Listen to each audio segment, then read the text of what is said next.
24 February 2026. चलो आझाद मैदान, चलो आझाद मैदान.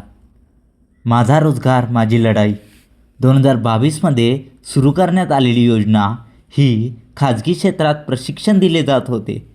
या योजनेचा सत्ताधारी पक्षांनी पुन्हा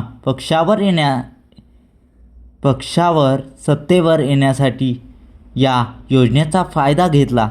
ही योजना सरकारी आस्थापनांमध्ये देखील लागू केली. प्रचार आणि प्रसार होण्यासाठी या राजकीय स्वरूप आले. त्यामुळे या योजनेचा फायदा 1,16,000 प्रशिक्षणार्थींनी घेतला आहे. 6 महिने प्रशिक्षण कालावधी असूनही कालावधी वाढ 5 महिने वाढवून मिळतात तर आपण दिलेल्या प्रशिक्षणावर सरकार नक्कीच रोजगार उपलब्ध करून देईल, हीच शाश्वत अपेक्षा आहे. ठेवून आपण सर्वांनी मोठ्या संख्येने आझाद मैदान मुंबई येथे हजर राहावे. आता नाही तर कधीच नाही, ही नम्र विनंती.